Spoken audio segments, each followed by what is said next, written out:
Salve, salve, guerreiros! Vamos lá em mais um encontro para tratar do sensacional Estatuto dos Servidores Públicos Civis de Minas Gerais.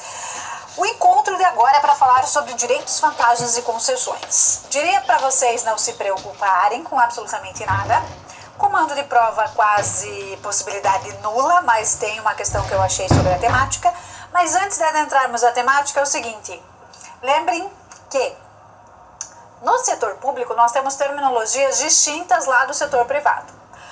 Pois bem, vocês já verificaram que eu sequer chamo vocês de funcionário, eu chamo vocês de servidores porque vocês são detentores de cargo público efetivo. Tudo bem? Além disso, o que vocês vão receber dos cofres públicos se chama vencimento. Sim, isso é vencimento. Vencimento é o básico, é o mínimo que vocês vão receber. É retribuição pecuniária pelo desenvolvimento das atribuições inerentes ao cargo de vocês, tá? Vencimento, fazendo um comparativo, eu não gosto muito, mas vamos lá, seria tipo o salário mínimo do privado. Lembrando que no setor privado nós temos o salário mínimo nacionalmente unificado, PIS da categoria e salário profissional, não é? O de vocês, o termo é vencimento. Olha que bonito! Vencimento, tá? E tudo que agregar vier a mais no vencimento de vocês vai gerar a remuneração. Portanto, vencimento mais vantagens é igual a remuneração. Tudo bem? Aí nós vamos entender quais são essas vantagens, tá? E é bem peculiar no estatuto de vocês algumas vantagens, tá? Não foram vetadas ainda, então se não foi vetada é benefício para vocês, tá? Todas elas estão dispostas ali no artigo 118. Ajuda de custo, diária, etc, etc, etc. E vamos trabalhar um a um, tudo bem? Então, vencimento mais vantagens é igual a remuneração. Por isso que tem os bonitinhos, uns desatentos, às vezes assim, ó, professora, eu li lá o edital, tipo, concurso público, quando tem aqueles jornais especializados, sabe, você vai na banca e fala, receba 7 mil reais, receba até 11 mil reais, aí você passa no concurso e fala, professora, eu tô recebendo 5 mil, sim, porque esse é o vencimento, esse é o mínimo, você pode receber até 11 mil, e esse até 11 mil é o vencimento, mais as vantagens que vai gerar a tua remuneração. Agora vamos entender quais são essas vantagens. A primeira delas é ajuda de custo. O que é ajuda de custo, prof? Lá no artigo 132, tá? Ajuda de custo, gente, é quando o servidor foi deslocado, tá? No interesse da administração, de um lugar para outro. E que, obviamente, esse um lugar para outro tem que envolver mudança de residência, de domicílio. E a ajuda de custo vem para indenizar a bagagem, os objetos pessoais, a esposa, coisas de companheiro, gato, cachorro, periquito, papagaio e tudo mais, tá? Então, exemplo, vocês foram lotados lá em Caldas. Aí chega seu chefe e fala, olha, a partir de amanhã eu quero que você vá para Mariana. Mais de 900 quilômetros de diferença, né? Ou seja, vamos envolver uma mudança de domicílio no interesse da administração. Então vem a administração e fala, olha, nós vamos custear essa sua viagem, que nunca vai ser menos do que um vencimento e nunca ultrapassar 3. Tá?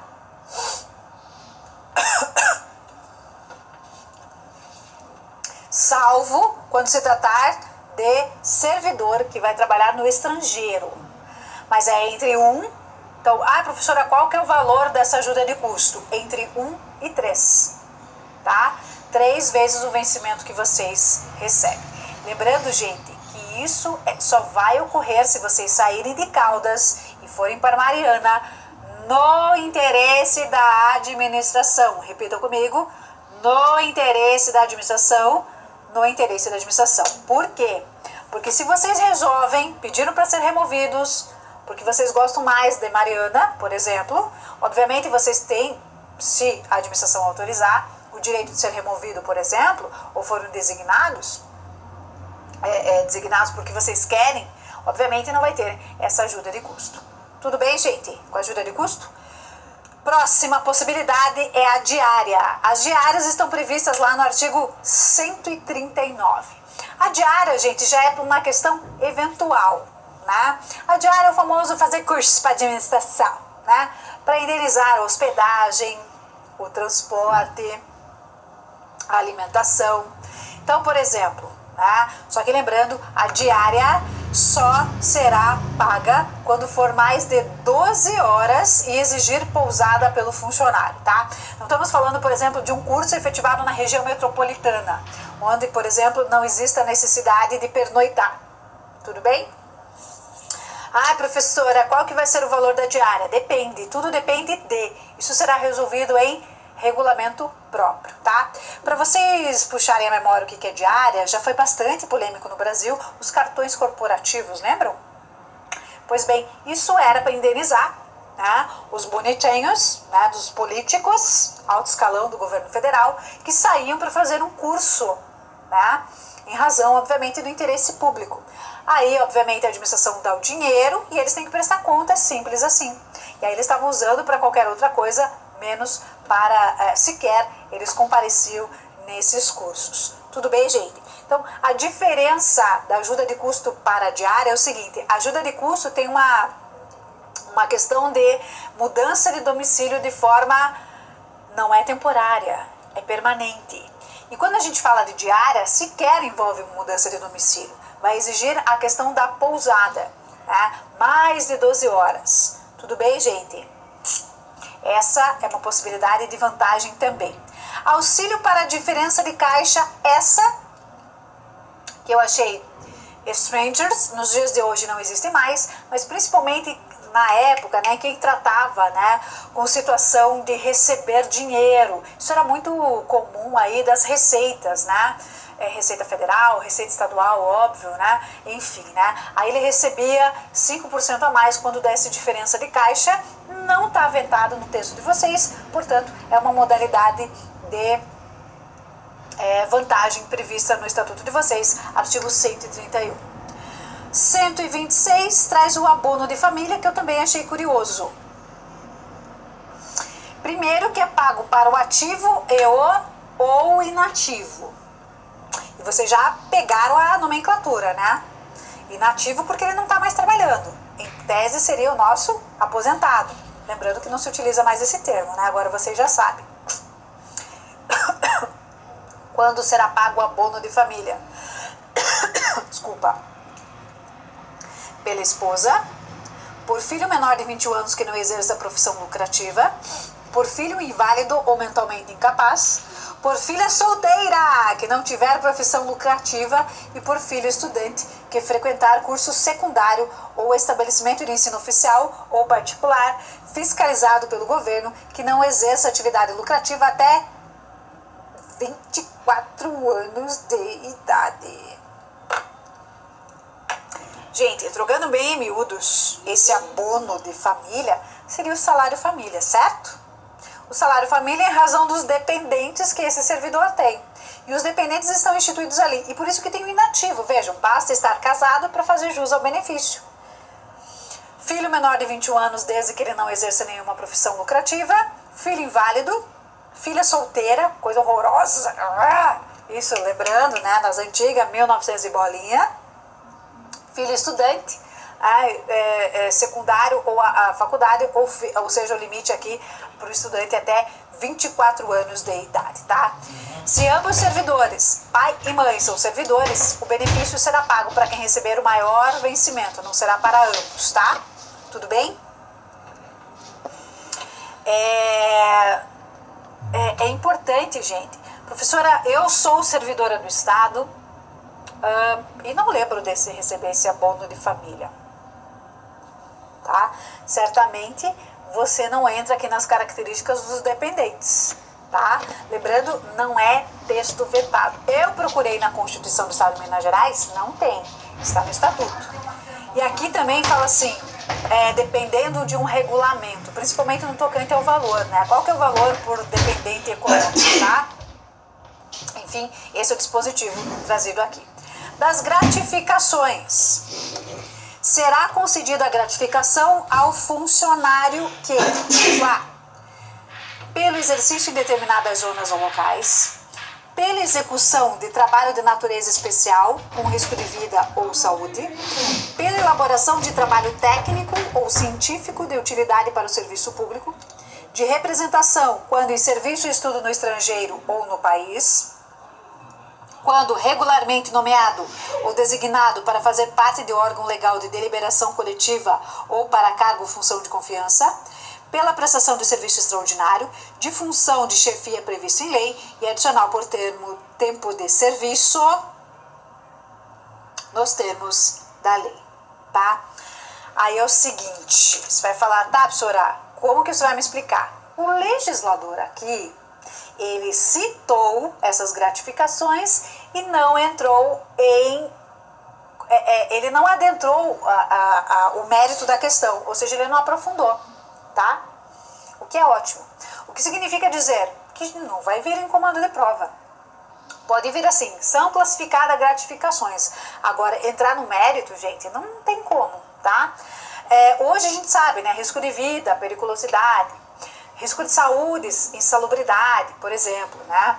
Mas obviamente, depende do lugar que vocês vão trabalhar, para estar devidamente regulamentado esse tipo de gratificação. Serviço extraordinário, que nos dias de hoje a gente chama até banco de horas, né? Lembrando, para configurar até 2 horas a mais da jornada, quando o chefe solicita, etc, etc, etc. Quer dizer, né, a gente não tem os dados constantes aqui no regime de vocês.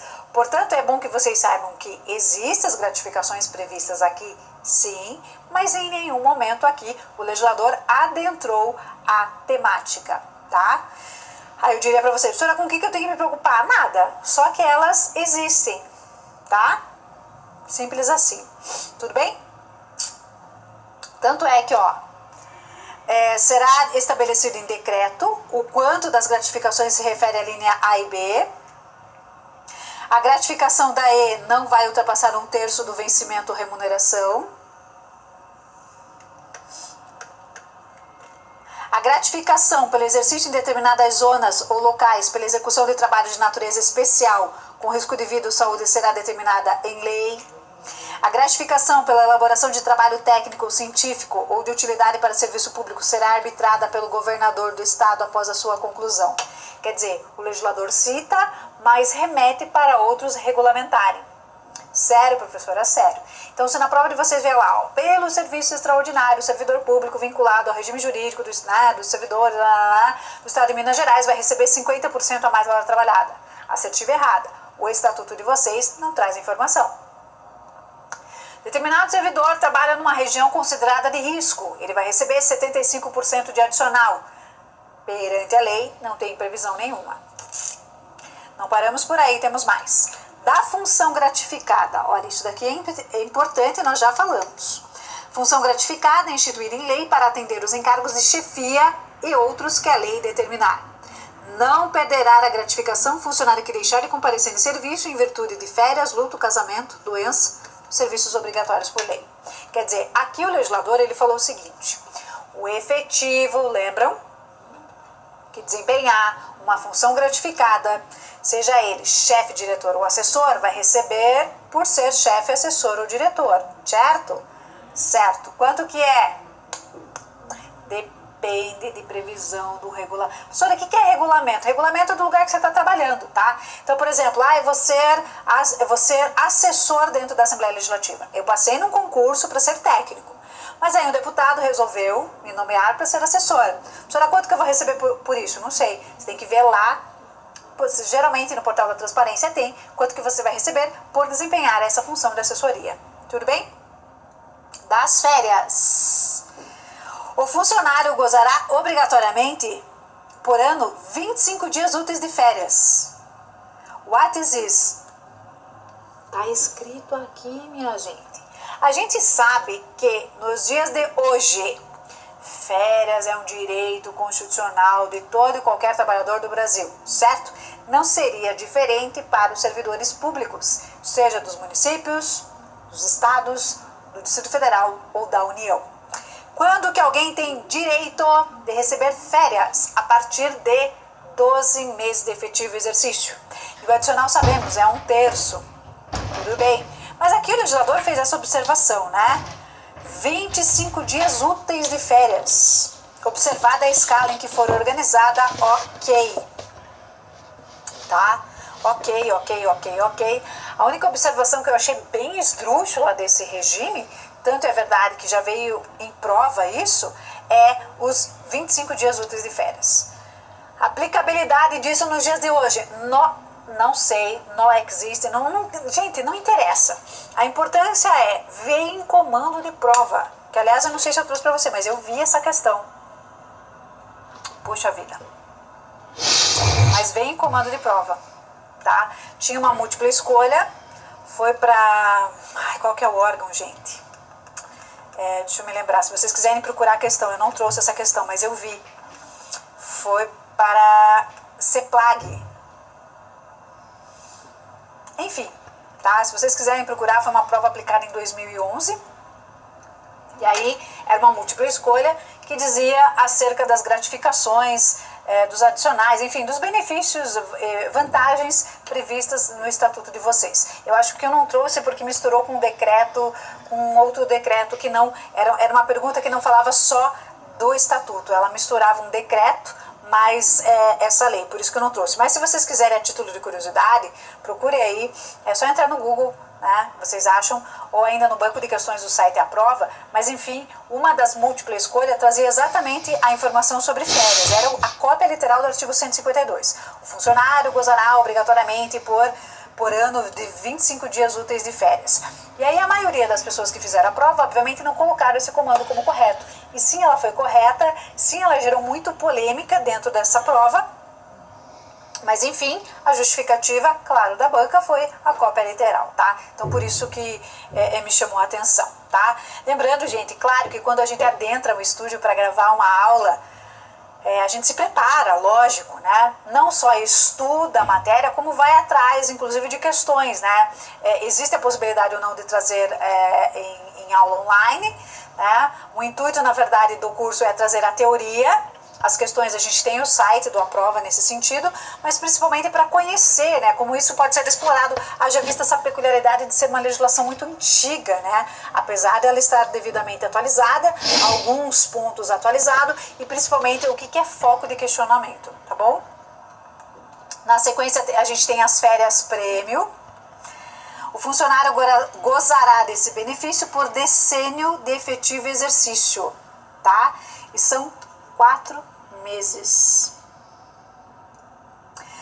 Aí, gente, o que significa dizer, tá? Eu acho que hoje que não seria férias prêmio, hoje seria uma tal de licença prêmio, provavelmente é quinquenal. Mas aqui diz o seguinte, pro servidor vinculado a Minas Gerais, que trabalhar 10 anos, olha que loucura, ele tem o direito de ficar 4 meses em casa recebendo, tá? Essa férias prêmio, na verdade, é premiar o servidor que é assíduo, que não falta em serviço. Vocês acreditam? Essa é a justificativa do legislador, tá? Tanto é verdade que tem alguns afastamentos que não será contabilizado como falta. Porque, obviamente, se tiver falta, esse servidor não tem direito a essa férias prêmio. Quais são essas faltas? Casamento, férias anuais, requisição de outras entidades públicas, autorizada pelo governador, viagem de estudo e aperfeiçoamento fora da sede autorizado pelo governador e licença para tratamento de saúde até 180 dias, júri e outros serviços obrigatórios por lei e exercício de funções de governo ou administração em qualquer parte do território estadual por nomeação do governador, tá? Ou seja, ele está afastado, devidamente justificado ali, tá? Ele está devidamente justificado. Casamento ou falecimento, tá? Os 8 dias ali. Gala ou nojo. Termos que não se usa mais, né? Casamento ou falecimento, tá? E aí, gente, por mais que o servidor tenha essas faltas, por questão óbvia, não será contabilizada para efeitos de férias prêmio. Tudo bem? Essa é a vantagem prevista no regime de vocês, que eu tenho certeza que nos dias de hoje deve ter uma flexibilidade, que provavelmente não é mais decênio e sim quinquênio, mas tudo bem. O que importa para nós é o regime de forma ampla e genérica, pouco importando o órgão ou entidade ao qual vocês estarão vinculados. Dito isso, vamos a uma questão. Olha só. Destina-se a indenizar o funcionário das despesas de viagem e de nova instalação, Essa finalidade prevista no Estatuto dos Funcionários Públicos Civis do Estado de Minas Gerais diz respeito, sem medo de ser feliz, à ajuda de custo, tá? Ajuda de custo é para compensar, obviamente, a viagem e a nova instalação desse servidor, que foi em razão de uma necessidade pública, interesse da administração, que fique bem claro, tá? Questão não muito bem formulada, mas enfim, deixa claro a natureza jurídica da nossa ajuda de custo. Tudo bem, caríssimos? Com isso, finalizamos mais esse encontro por aqui. Força, fé e foco, tamo junto e